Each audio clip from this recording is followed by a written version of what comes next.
Қайырлы кеш, құрметті көрермен, эфирде басты тақырып бағдарламасы, студияда мен Ләззат Әділбекқызы.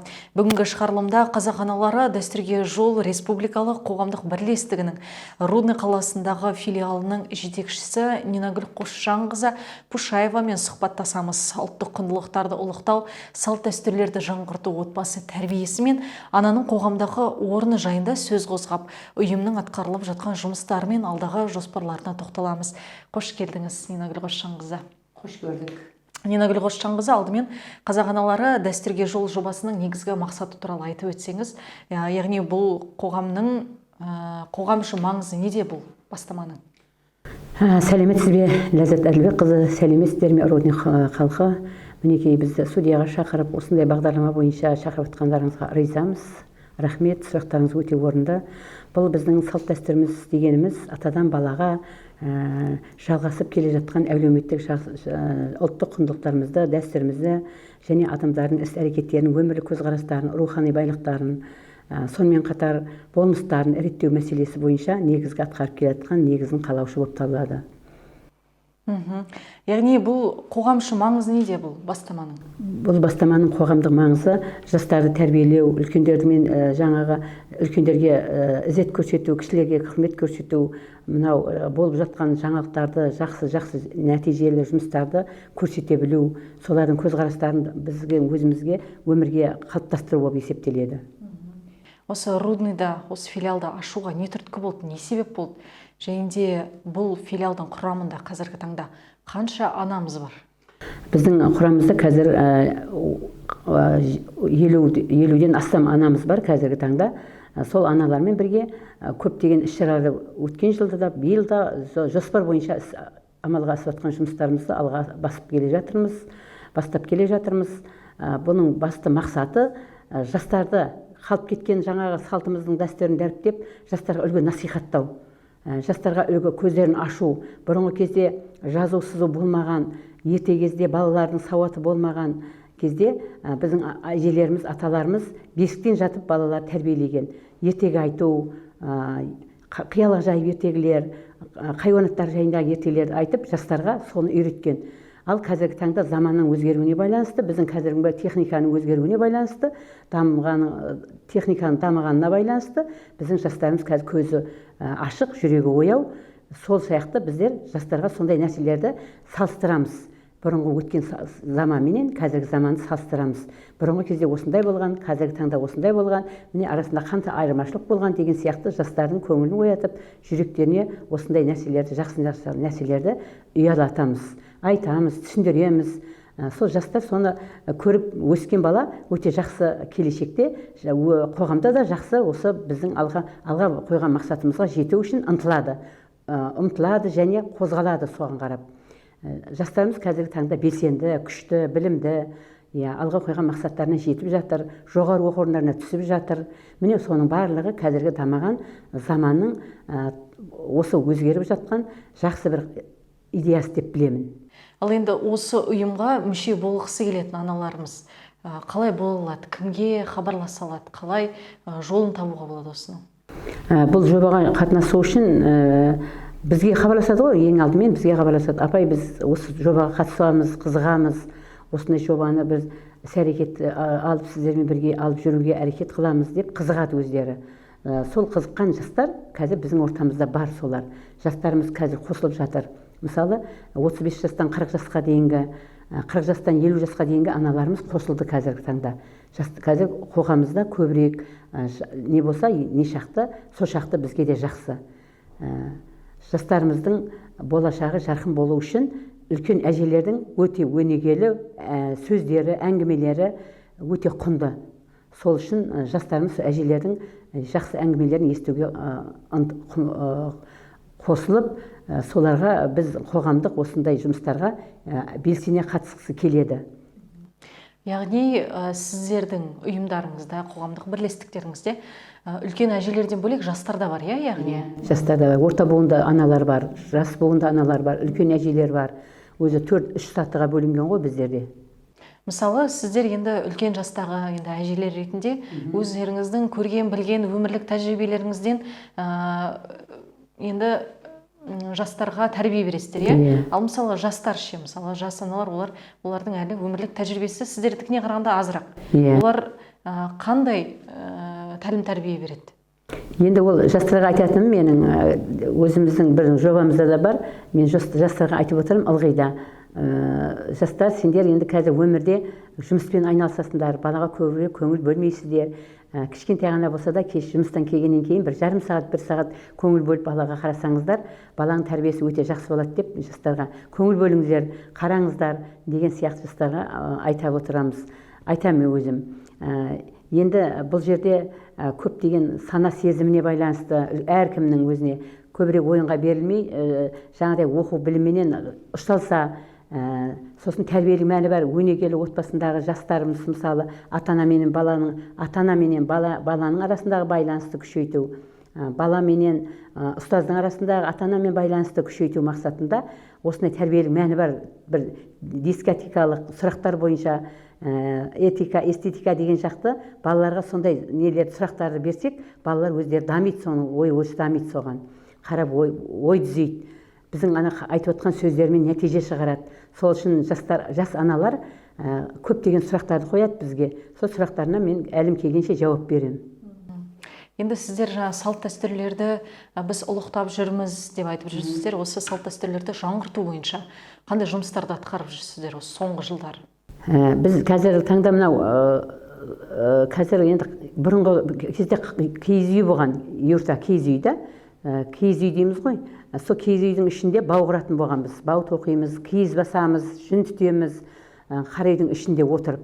Қазіргі таңда қара үй жоқ қой. Енді үлкен бір асхана не болса соған барып, мен енді соны мақсат қылып қойып отырмын алдыма. Қазір енді күзем жүн болады, бізде де қой бар ғой, мысалы ауылымызда осы Рудный қаласында қойлар бар.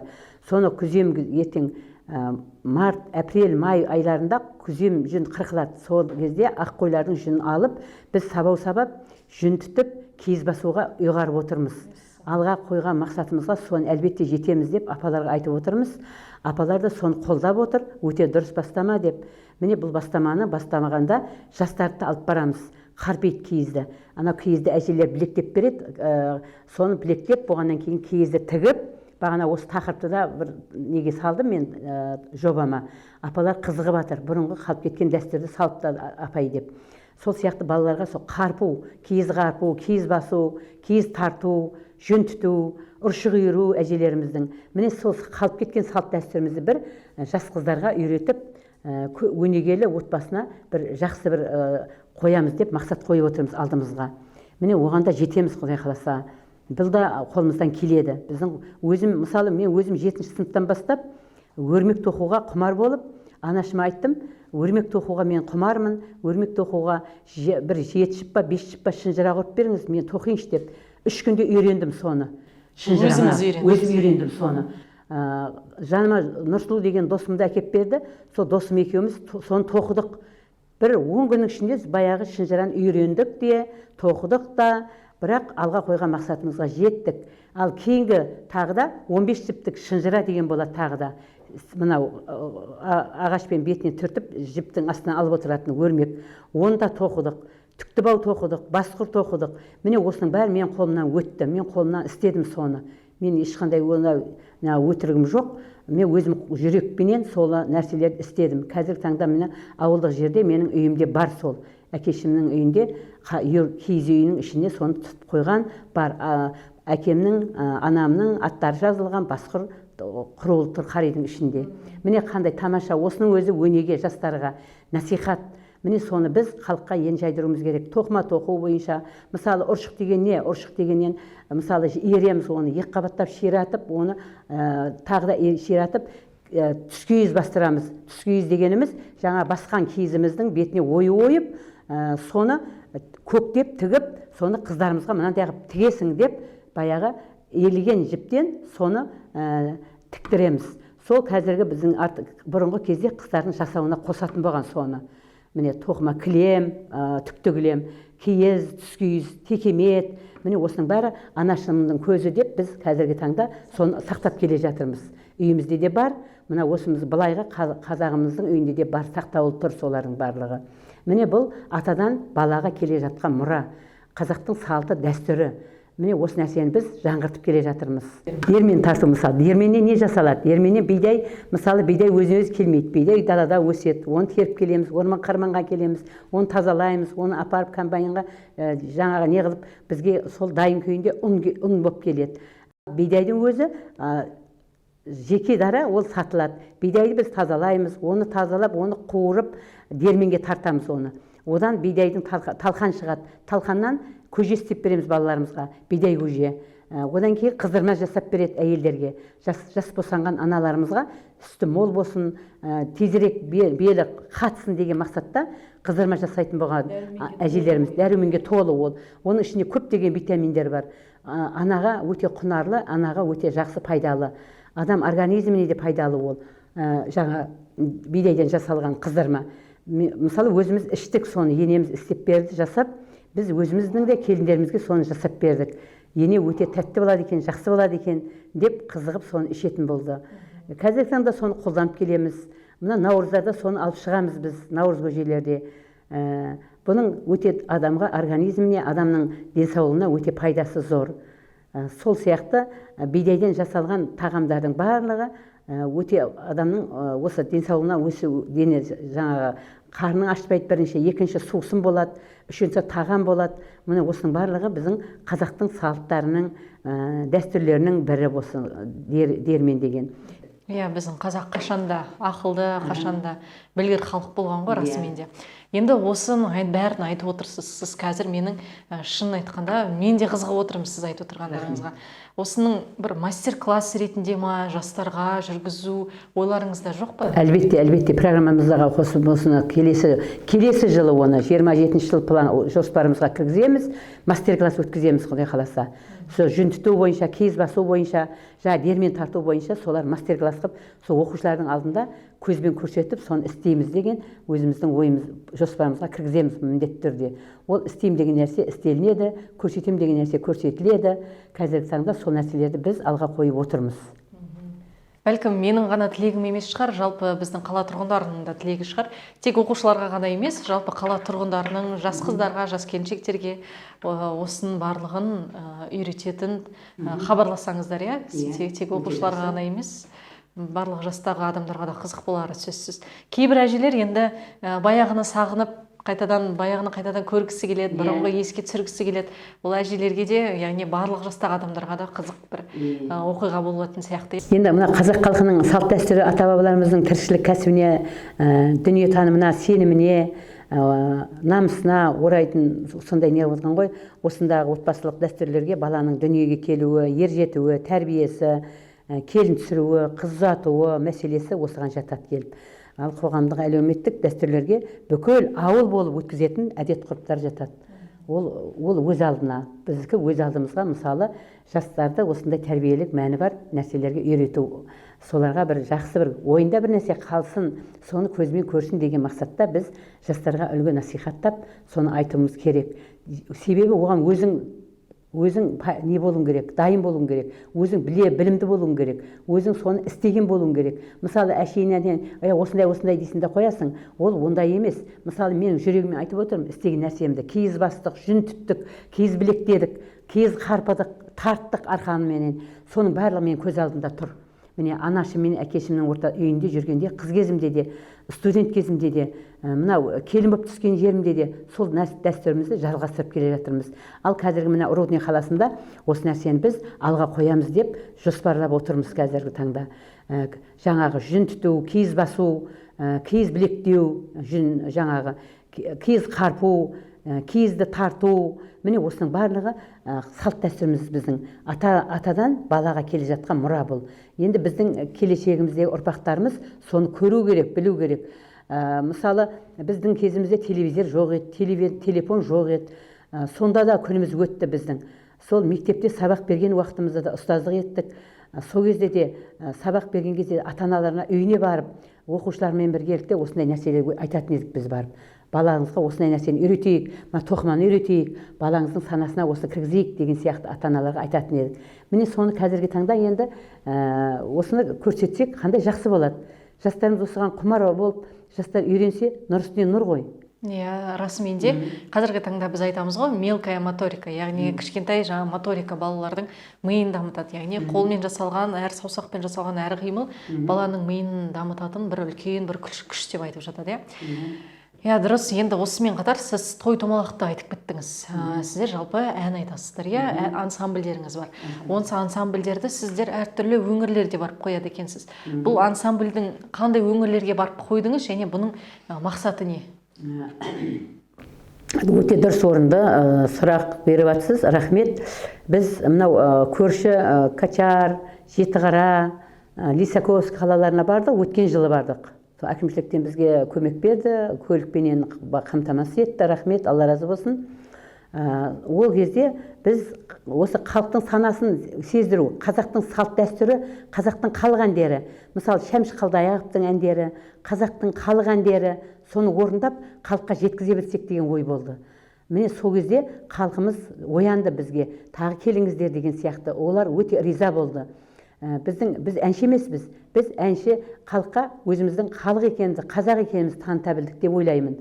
Сол кезде де тұсаукесер болды, қыз ұзату болды, қызға сырға салу, міне сол дәстүрлерді соның арасына қамтып, соларды көрсете білдік біз. Соны көрсеттік те, соны көріп, олар қазір өздері де соны қолға алып жатыр екен. Енді естуімше, енді тағы да Құдай қаласа жоспар бойынша тағы да барамыз деген үміттеміз. Тағы да оның үстіне, тағы да жоспарымыздың үстіне тағы да жақсы мынау нелерді қосамыз, жақсы бір көзқарастарды қосамыз. Мен сол үшін халқымыз өте біз не шақты қызығып тыңдаса, біз сол шақты соларға көмек беруге, соны көрсете білуге біз дайынбыз әрқашанда.